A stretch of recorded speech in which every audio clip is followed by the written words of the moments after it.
Malini Devi multi speciality hospital, Christian Peta, 5వ line, Kavali.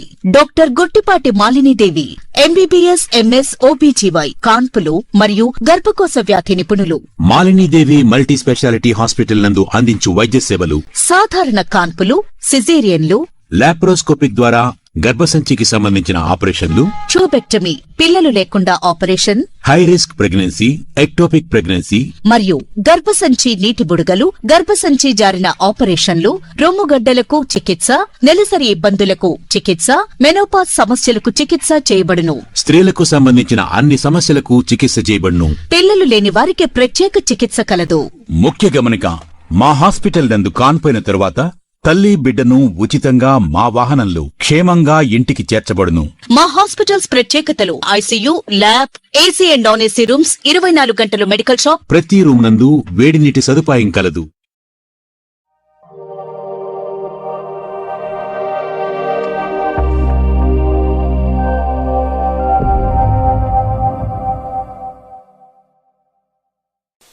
Welcome to CMD news. నా పేరు కామాక్షి. ముందుగా నేటి వార్తా విశేషాలు. చిత్తూరు అమరావతి రాష్ట్ర రాజధానిగా చట్టబద్ధత కల్పిస్తూ కేంద్ర ప్రభుత్వం పార్లమెంట్ ఆమోదం పొందడాన్ని స్వాగతిస్తూ చిత్తూరు జిల్లా ఎన్డీఓ సంఘం అసోసియేషన్ నాయకులు హర్షాన్ని వ్యక్తం చేశారు.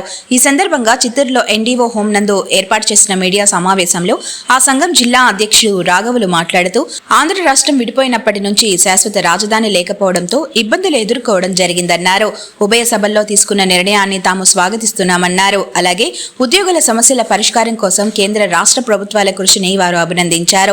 ఈ సందర్భంగా కేంద్ర రాష్ట్ర ప్రభుత్వాలకు రాష్ట్ర ముఖ్యమంత్రి చంద్రబాబు నాయుడుకు కృతజ్ఞతలను తెలియజేశారు. మీడియా సమావేశంలో ఆ సంఘం జిల్లా కార్యదర్శి రమేష్, ఉపాధ్యక్షుడు పురుషోత్తం, బాలసుబ్రహ్మణ్యం, కోశాధికారి మురళీకృష్ణ, సంయుక్త కార్యదర్శి జ్యోతిష్పా రెడ్డి తదితరులు పాల్గొన్నారు.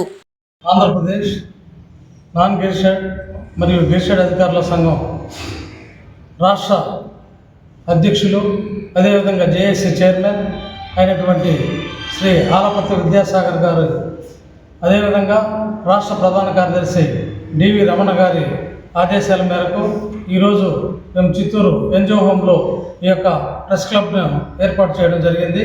దీని యొక్క ముఖ్య ఉద్దేశం ఏంటంటే, నిన్న అనగా గురువారం రోజు ఆంధ్రప్రదేశ్కు ప్రత్యేకమైనటువంటి రాజధానిని మనకు కేంద్ర ప్రభుత్వం శాశ్వతంగా ఏర్పాటు చేయడం జరిగింది. మరి శ్రీ నరేంద్ర మోడీ గారి నాయకత్వంలో ఉభయ సభల్లో, పార్లమెంట్ ఉభయ సభల్లో ఈ యొక్క ఆంధ్రప్రదేశ్కి శాశ్వతమైన రాజధానిని అమరావతిగా 2 సభల్లో ఏర్పడింది. అందులో భాగంగా మరి రాష్ట్ర జేఏసీ వారు అన్ని జిల్లాల్లో కూడా ఈ యొక్క ప్రెస్ క్లబ్ను ద్వారా మీడియాకి తెలియజేయమని చెప్పడం, వారి ఆదేశాల ప్రకారం ఈరోజు మేము చిత్తూరు జిల్లాలో అందరం కూడా కలిసి ఎన్జిఓ నాయకులు ఈ యొక్క సమావేశాన్ని ఏర్పాటు చేయడం జరిగింది. మరి ఈ యొక్క శుభపరిణామైనటువంటి అమరావతి రాజధానిని మేము అందరం కూడా చాలా సంతోషంగా ఏకీభవిస్తున్నాము.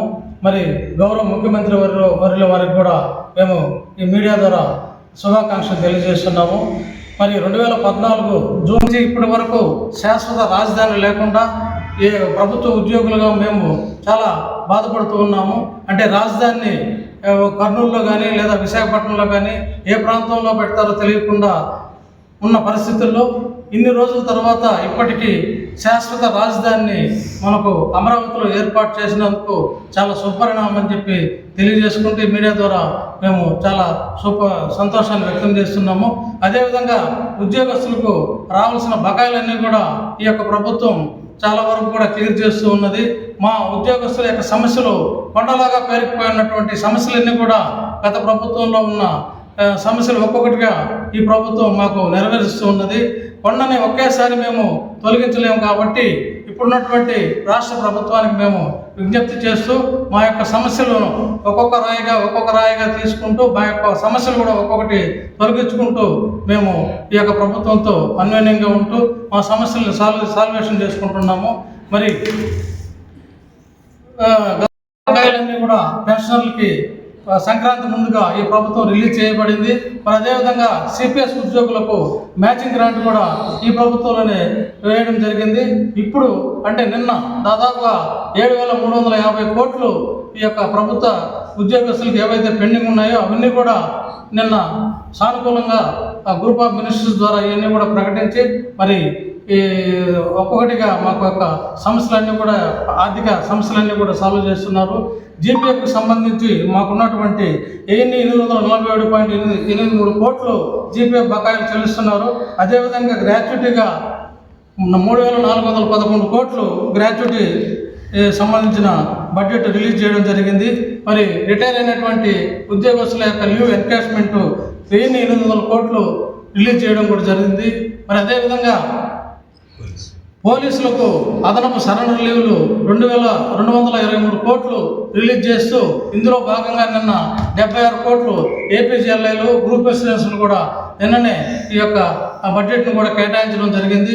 ఇలాంటి ప్రభుత్వంతో మాకు రావాల్సిన 12వ పిఆర్సీ మేము పిఆర్సీ కమిషన్ అపాయింట్ చేసుకునేదానికి కూడా ఈ యొక్క సానుకూల వాతావరణంలోనే చేసుకుంటామని చెప్పి ప్రభుత్వంతో మేము సానుకూలంగా స్పందిస్తూ మరి అదేవిధంగా 12వ పిఆర్సీ అమలైన తర్వాత ఐఆర్ను కూడా ప్రకటించుకుంటామని చెప్పి గతంలో మాకు ఏవైతే పెండింగ్లో ఉన్నాయో అవన్నీ కూడా ఇప్పుడు మేము సానుకూలంగా ఒక్కొక్కటి సాధించుకుంటూ మరి పిఆర్సీ కమిషన్ అపాయింట్ చేసిన వెంటనే ఐఆర్ కూడా మేము డిమాండ్ చేస్తామని చెప్పి ఆ డిమాండ్లో భాగంగా ఈ ప్రభుత్వం మాకు అన్యోన్యంగా అన్ని ఎంప్లాయీస్ సంబంధించిన సమస్యలన్నీ కూడా సాల్వ్ చేస్తుందనే దృష్టితో మా యొక్క రాష్ట్ర నాయకత్వం ఏదైతే పిలుపునిస్తుందో దానికి మేమంతా కూడా సిద్ధంగా ఉంటామని చెప్పి వారి ద్వారా మేము జిల్లాల నుంచి కూడా ఈ యొక్క జిల్లా జేఏసీలు కూడా ఫామ్ చేయడం జరిగింది.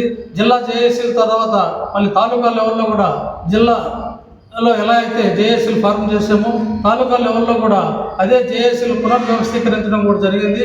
వీటన్నిటికీ కూడా మేము జిల్లాలో సమాయత్తం చేసి ఉద్యోగులకు రావాల్సిన పెండింగ్ బకాయిలన్నీ కూడా సకాలంలో మేము ఈ ప్రభుత్వం నుంచి తీసుకుంటామని చెప్పి మరొక్కసారి ఈ యొక్క అమరావతిని శాశ్వత రాజధానిగా మాకు కేంద్ర ప్రభుత్వం ప్రకటించడం చాలా సంతోషకరమైన విషయము. ఈ విషయానికి మేమంతా కూడా చిత్తూరు జిల్లా నుంచి మీడియా ద్వారా మరొక్కసారి ధన్యవాదాలు తెలియజేస్తున్నాం.